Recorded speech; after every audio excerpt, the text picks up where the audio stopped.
everything happened and worked out for a reason.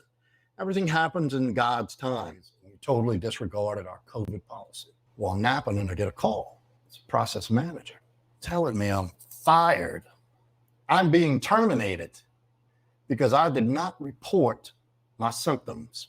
This dude laid into me. He's like, you have no concern for safety. You don't care what anything. I mean, I'm like, whoa, whoa, whoa. I said, that must be a misunderstanding. It was an ear infection. I knew that. I told him that.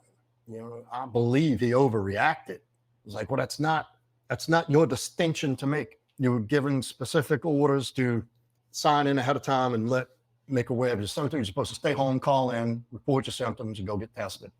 Stay home 5 days. So we are terminating your hiring process. What? I lost my fucking job and I didn't even start yet. Man, it was like a kick in the fucking dick 10 times. And then, I had to go in the room, tell my girl, like, look, I'm no longer employed. Now, I tell you all this now. I don't even know why I even began to tell you all this. I could have made a way shorter point of this. But anyway, I already said it. And going back, in hindsight, everything happened and worked out for a reason. Everything happens in God's time.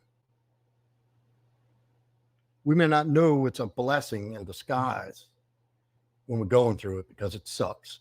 Anybody getting rejected, fired, that hurts. That sucks. That's not good for the mental well-being. But fast forward, when I hit the fucking streets again, looking for a job, and it wasn't happening. So I'm trying to figure out what to do with this, do that. My lady's giving me some ideas. Maybe something happened where I went and did a minor thing at somebody's house because they didn't know how to do it. And I was like, yeah, I'll come look at it. Fix it up. They're like, wow, you know how to do that kind of stuff? Like, yeah. I thought everybody knew how to do shit like that. It's like, man, that's a huge demand for, guys who know how to do it. And I was working with a guy I still work with. I go once a month, life coach / therapist / guy who helps me organize and plan. I started off as in therapy with him once a week. And he had rental property, but because it was a conflict of interest, he couldn't hire me to do the work. And so we just get to, jawing about different things during the sessions. And he's telling me about the stuff he's doing around his place. He's like, man, I'm doing a sheetrock. I'm like, well, you doing this? So you just want to see some pictures? I'm like, yeah, well, you got to put this here.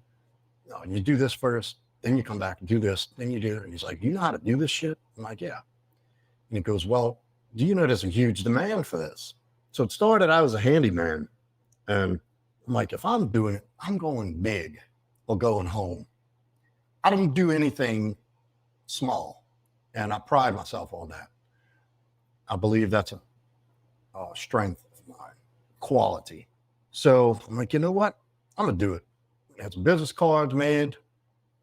My lady had helped me with some things and given me some good direction because she had opened her own business at one point.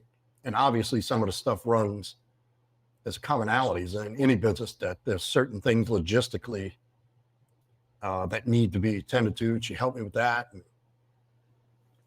I got my first client. A buddy of mine is a lawyer, owned a law firm, moved to a new building. Said, hey man, we need a wall built, door installed, an AC duct moved. All cool. Well, so I kind of took off with the handyman stuff. And but it just wasn't, look, I did it because that's where I needed to start. And I slowly started acquiring tools, getting a word of mouth. I have yet to advertise. All my work is from word of mouth. I never once had to put any advertising. I attempted to make a Facebook page, but I don't know how to do that shit. So it never did get fully published. And turns out I didn't need to. I had business cards. And by the time I'd finish something, somebody else would call. Finish something, somebody else would call. And it just kind of worked like that. And my girl at the time was buying a house. So I did work on hers. It didn't turn out well. I would have done it differently. But, it just, I started getting the feel of it. Well, Well, her and I had broken up. Then, I continued on. Well, I had a year from hell. I was losing every job I took, I'd lose.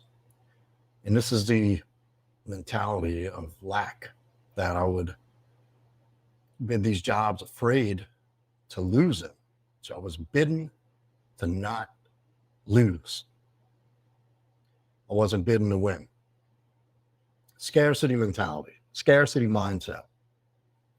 Like I said, I'm looking back in hindsight, is always 2020. You can always connect the dots looking back at certain things. Well, I'll tell you what, it started going so bad, I was considering, like, this ain't for me. This ain't working out. And it was something that just said, no, you got to keep going, keep pushing, keep pushing. And I did, persevered. I was like paying rent late, paying car late, struggling, living less than check to check. I'd bid on a job and the money was spent already, like that fast.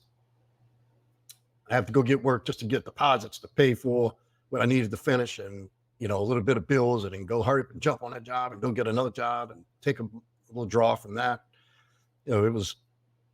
It was tough, man. It was a tough year.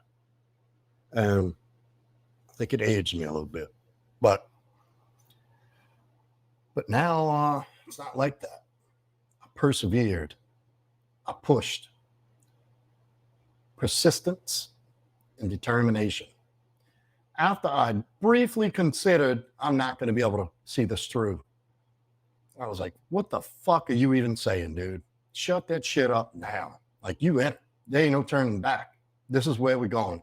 Burn the ships. You ever heard that? Burn the ships. They had the guy who conquered, and is that Alexander, I think? Oh, I wish I knew this better. I'm sure everybody's heard it. The army goes in on ships. The guy gets on shore and says, burn the ships. We here for keeps. Either we're going to win or we're going to die trying. And I love that. That gets me fired the fuck up. So I did. And once I made that decision, like, no, you ain't going. You ain't quitting, dude. This is what you wanted to do since you were 16 years old. And I'm doing it. And it's getting better and better. And I'm making money now. I'm out of the red. I'm in the green. And I have a few other things I have my hands in. But I didn't give up. I didn't give up. I persevered when it looked like I would never be able to catch up. That I would not be able to get out of this hole. I'm talking one bad job after another. That's a defeating feeling when you work so fucking hard and you get nothing done. And at the end of the job, you lose. Oh, that's an awful feeling. And I had a big project I took on, and I'm so glad I finished it. Because when I step back and look how good of a job I did, that was like, yeah, you're going to be all right. We just need to get this bidding thing down a little better. And it was a good life experience. It was a good lesson. There was a very, very teachable moment in these failures. And if you pay attention, you can learn something from everything in life. A loss is only a loss if you stop there. It's only a failure if you stop there. Then you're a failure.